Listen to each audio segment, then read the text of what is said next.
Hello students, today we are going to the next part of our chapter matter in our surrounding, characteristics of particles of matter. What are the characteristics of particles of matter? आज हमें ये study करना है। तो हमें पता है कि मैटर जो है टीनी पार्टिकल्स के मिलने से बना होता है जिनको एटम्स या मॉलिक्यूल्स कहते हैं। और ये एटम्स और मॉलिक्यूल्स किसी भी मैटर में जिस तरह से अरेंज्ड होते हैं वैसा ही मैटर का शेप साइज वॉल्यूम होता है और उसी स्टेट में मैटर एग्जिस्ट करता है। तो मैटर जिन पार्टिकल्स के मिलने से बना हुआ है उसकी क्या प्रॉपर्टीज़ है हमें यही इस पार्ट में पढ़ना है। तो मैटर के जिन पार्टिकल्स के द्वारा मैटर का फॉर्मेशन होता है उनकी मेनली चार प्रॉपर्टीज़ होती हैं, जिसमें पहला प्रॉपर्टी है particles of matter is very very small. Second property है particles of matter have space between them. Third property है particles of matter are constantly moving. Fourth property है particles of matter attract each other. Okay, तो हमें ये चार property पढ़नी है। तो पहली प्रॉपर्टी पे हम चलते हैं कि कैसे हम डिस्क्राइब कर सकते हैं that particles of matter are very very small. तो इसके लिए हमें एक एग्जांपल लेना पड़ेगा पोटेशियम परमैंगनेट का। वाटर में जो डिफ्यूजन होता है उसी का हम एग्जांपल लेंगे, जैसा कि आपने पोटेशियम परमैंगनेट के डिफ्यूजन का एग्जांपल पहले भी स्टडी कर चुके हैं आप सभी। ठीक है, तो आइए देखते हैं पोटेशियम परमैंगनेट का हम कैसे एग्जांपल लेते हैं to describe that the particles of matter are very very small. तो इसके लिए हम सबसे पहले एक बीकर लेते हैं पोटेशियम परमैंगनेट का। हम कैसे प्रूव करेंगे कि पार्टिकल्स ऑफ मैटर बहुत छोटे छोटे होते हैं। First we take a beaker, take 100 ml of water into the beaker. Okay, सबसे पहले हम एक बीकर लेते हैं और उसमें 100 ml वाटर डाल देते हैं। ठीक है, फिर इस 100 ml वाटर में हम छोटे छोटे पोटेशियम परमैंगनेट के क्रिस्टल्स, हम जानते हैं पहले ही मैंने बताया आपको कि पोटेशियम परमैंगनेट के क्रिस्टल्स जो होते हैं बहुत छोटे छोटे होते हैं, इनको हम इस बीकर में पॉर कर देंगे, डाल देंगे। कुछ समय बाद whole water dark purple colour में कन्वर्ट हो जाएगा by diffusion. After that we take another beaker, हम एक और बीकर लेते हैं। अब उसमें भी हम 90 ml वाटर लेते हैं, 90 ml वाटर लेते हैं। इसमें 100 ml वाटर लिया था हमने और इसमें हमने 90 ml वाटर लिया है। ओके, इसमें 90 ml वाटर लिया है। अब इसमें से 10 ml इस सॉल्यूशन का हम इस वाटर में पॉर करते हैं।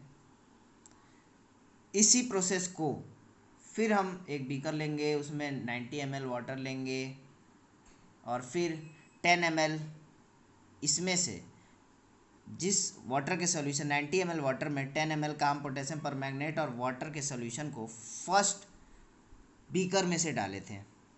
अब फिर इसमें हल्का पर्पल कलर जो है वाटर में दिखाई दे रहा है।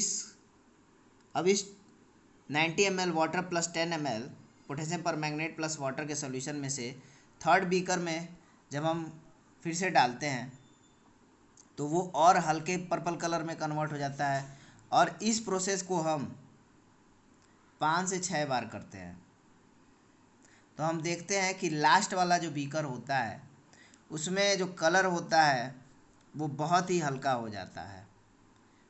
जो वाटर का कलर होता है वो बहुत ही हल्का हो जाता है, जो कि हमें बिल्कुल भी दिखाई नहीं देता है। ठीक है, तो हम कैसे पहचानेंगे कि जो ये कलर है क्यों धीरे धीरे कम होते जा रहा है, पोटेशियम परमैंगनेट और वाटर के सॉल्यूशन में से ये कलर कैसे कम हो रहा है। तो इसको पहचानने के लिए हमें इस डिसोल्यूशन का, जो पोटेशियम परमैंगनेट का वाटर में डिसोल्यूशन किया गया है, इसको सही से समझना पड़ेगा कि ये कैसे हुआ है। तो सबसे पहले जब हम पोटेशियम परमैंगनेट के पार्टिकल्स को वाटर में मिलाते हैं तो वाटर के पार्टिकल्स पोटेशियम परमैंगनेट के पार्टिकल्स को हिट करते हैं, जिस वजह से पोटेशियम परमैंगनेट के पार्टिकल्स ब्रेक होते हैं, उनकी काइनेटिक एनर्जी बढ़ जाती है और वो वाटर के पार्टिकल्स के इंटरमॉलिक्यूलर स्पेस में आ जाते हैं और उस बीकर का होल कलर पर्पल कलर में, डार्क पर्पल कलर में कन्वर्ट हो जाता है। आफ्टर दैट फिर हम वाटर का 90 ml लेते हैं अदर बीकर में और अगेन जब हम उसको डिज़ोल्व करते हैं वाटर में तो फिर वो पर्पल कलर में कन्वर्ट होता है वाटर। और इस प्रोसेस को हम जब 4-5 बार करते हैं तो वाटर का मात्रा, हमें पता है कोई भी पार्टिकल जो होता है, कोई भी मैटर जो होता है छोटे छोटे पार्टिकल्स के मिलने से बनता है और वाटर का कलर कलरलेस होता है, जिस वजह से वाटर के पार्टिकल्स का कंसंट्रेशन मात्रा ज़्यादा होने की वजह से पोटेशियम परमैंगनेट के पार्टिकल्स की मात्रा कम होने की वजह से जो सॉल्यूशन है, जब हम इस डिसोल्यूशन को 7 to 8 टाइम्स करते हैं तो पोटेशियम परमैंगनेट के पार्टिकल्स का नंबर जो है वो कम हो जाता है। अब हम यहाँ देख रहे हैं कि छोटा सा क्रिस्टल जो है, जो कि हमने 90 ml वाटर में डाला था पोटेशियम परमैंगनेट के का छोटा सा जो क्रिस्टल है वो 90 ml वाटर का में बार बार डिसोल्यूशन करने के बाद भी लास्ट में भी पोटेशियम परमैंगनेट का हल्का कलर उस वाटर में रह जाता है।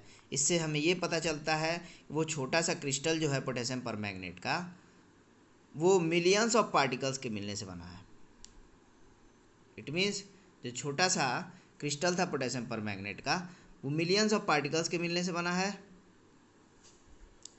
यानी हम कह सकते हैं एक छोटे से क्रिस्टल में पोटेशियम परमैंगनेट के मिलियंस ऑफ पार्टिकल्स हैं, जो 8 to 9 टाइम्स डिसोल्यूशन करने पर भी बीकर में वाटर का कलर जो है पर्पल कलर से एकदम कंप्लीटली ख़त्म नहीं हो रहा है, जिससे हम ये बोल सकते हैं कि जो पार्टिकल्स होते हैं मैटर के वो बहुत ही छोटे होते हैं, क्योंकि एक छोटे से क्रिस्टल पोटेशियम परमैंगनेट के मिलियंस ऑफ पार्टिकल्स हैं, जिस वजह से हम कह सकते हैं कि जो पार्टिकल्स का साइज होता है, मतलब कोई भी मैटर जिस एटम्स और मॉलिक्यूल्स के मिलने से बनते हैं उनका साइज बहुत ही छोटा होता है।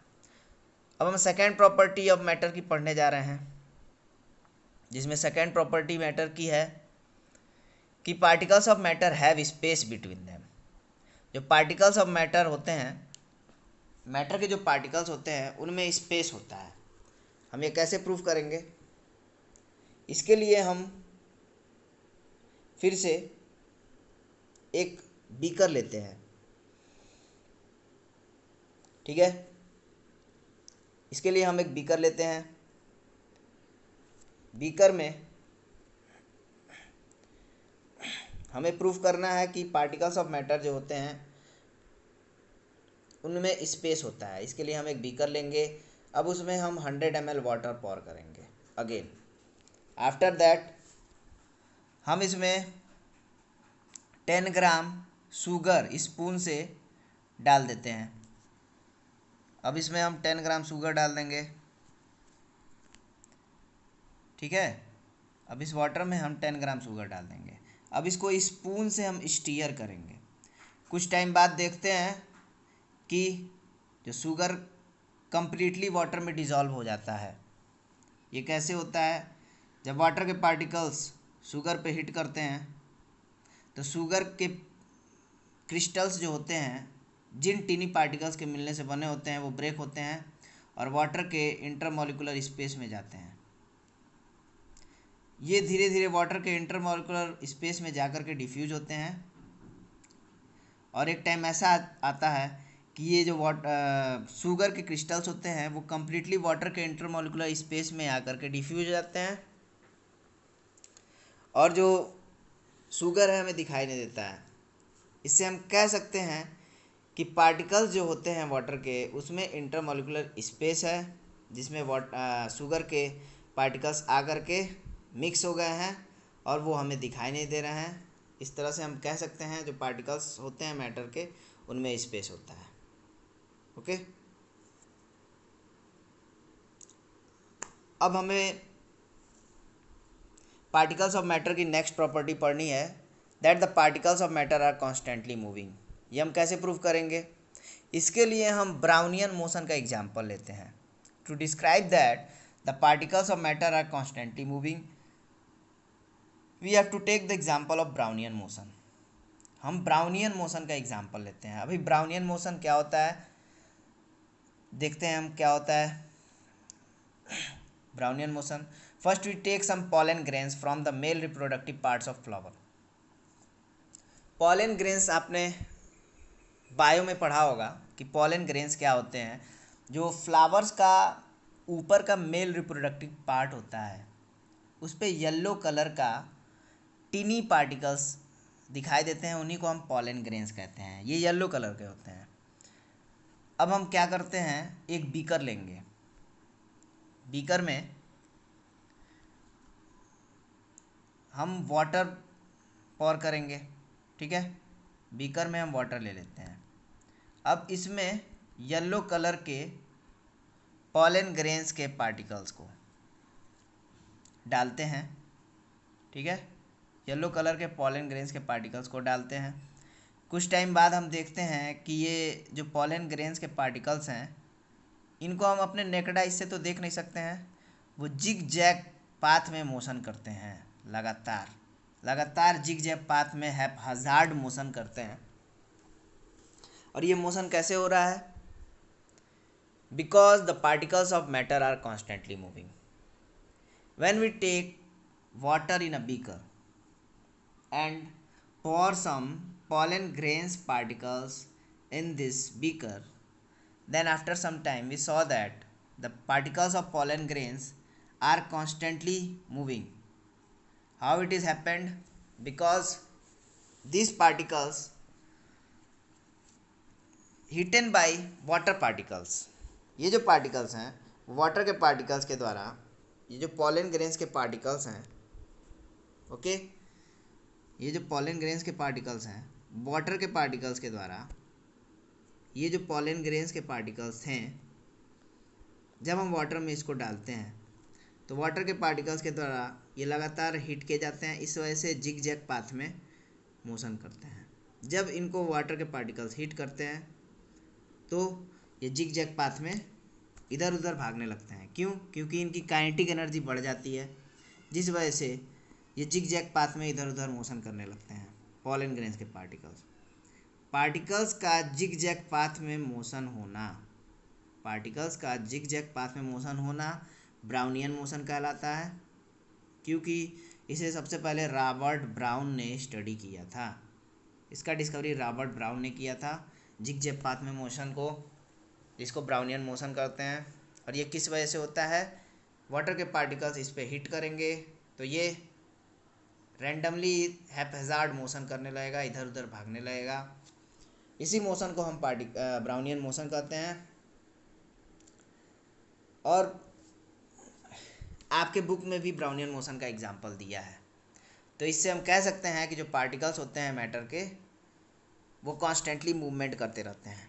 इसके लिए आप सिंपल अपने घरों में भी देखा होगा कि अगर किसी आप डार्क रूम में होते हैं तो अगर आपका विंडो खुला होता है तो वहाँ से कुछ डस्ट के पार्टिकल्स आपको रैंडमली मोशन में दिखाई देते हैं। ये किस वजह से होता है? एयर के पार्टिकल्स इन डस्ट के पार्टिकल्स को रेगुलरली हिट करते हैं, जिस वजह से इन डस्ट के पार्टिकल्स में ब्राउनियन मोशन होता है और वो रेंडमली इधर उधर मूव करने लगते हैं। तो हम कह सकते हैं कि जो पार्टिकल्स होते हैं मैटर के वो कॉन्स्टेंटली मूवमेंट करते हैं। तो ये थर्ड प्रॉपर्टी थी, particles of matter are constantly moving. What is the fourth property of particles? Let's see. The particles of matter are attract each other. जो पार्टिकल्स होते हैं मैटर के वो एक दूसरे को अट्रैक्ट करते हैं। ये हम कैसे प्रूफ करेंगे कि पार्टिकल्स जो होते हैं मैटर के वो एक दूसरे को अट्रैक्ट करते हैं? इसके लिए हम एक एग्जाम्पल लेते हैं। For this we have to take a ice cube. इसके लिए हम एक आइस क्यूब लेंगे, a chalk and an iron nail, और एक आयरन का नेल लेते हैं, ठीक है। Take a hammer. अब हम एक हैमर लेते हैं और इन तीनों ऑब्जेक्ट को हैमर से हम हिट करते हैं। तो हम देखते हैं कि चॉक जो होता है बहुत ईजिली ब्रेक हो जाता है टीनी पार्टिकल्स में। आइस क्यूब जो होता है उसमें कुछ ज़्यादा फोर्स लगाना होता है उसको टीनी पार्टिकल्स में ब्रेक करने के लिए, जबकि आयरन नेल जो होता है, कील जो होती है, वो ब्रेक नहीं होता है। तो अब हम क्या कह सकते हैं, we can say that the force of attraction of the particles of chalk is less than the particles of ice cube and the force of attraction between the particles of iron nail is greater than chalk and ice cube। ठीक है, तो हम कह सकते हैं कि chalk के particles के बीच में जो इंटरमोलिकुलर फोर्स है वो आइस के कंपेरिजन में कम है, आइस में आयरन नेल के कंपेरिजन में कम है, और इन दोनों में से आयरन नेल के पार्टिकल्स के बीच में इंटरमोलिकुलर फोर्स ऑफ अट्रैक्शन सबसे ज़्यादा है। इससे हम प्रूफ कर सकते हैं जो पार्टिकल्स ऑफ मैटर होते हैं वो अलग अलग फोर्स से एक दूसरे को अट्रैक्ट करते हैं, जो कि मैटर की फोर्थ प्रॉपर्टी है। ओके, तो ये सारी मैटर के पार्टिकल्स की प्रॉपर्टीज़ थी और ये सिंपल एग्जांपल्स के थ्रू मैंने आपको समझाया। अब नेक्स्ट जो हमारा टॉपिक है वो रिजिड और फ्लूइड है। तो रिजिड और फ्लूइड भी हमको जानना ज़रूरी है। सिंपली आप जानते होंगे कि रिजिड क्या होता है, फ्लूइड क्या होता है। जनरली इस पूरे यूनिवर्स में प्योर रिजिड फॉर्म में कोई भी ऑब्जेक्ट नहीं है। रिजिडिटी निकालने के लिए फिजिक्स में सेंटर ऑफ मास निकालना पड़ता है, जो कि आपको हायर क्लासेस में सेंटर ऑफ मास कैसे निकाला जाता है ये बताया जाएगा। सिंपल आपके क्लास में जो रिजिड और फ्लूइड का डिफिनीशन दिया है वो मैं आपको यहाँ पे डिस्क्राइब करूँगा। The state of matter which are unflexible unbending are called rigid. वो स्टेट मैटर का जो अनफ्लेक्सिबल हो, जो मुड़े ना, अनबेंडिंग, वही रिजिड कहलाता है। जैसे आइस क्यूब, आयरन नेल, ये रिजिड स्टेट होते हैं मैटर के।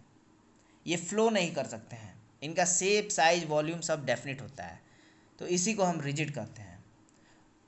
ओके, और किसी मैटर की रिजिड होने की प्रॉपर्टी को उसकी रिजिडिटी कहते हैं, कितना वो रिजिड है।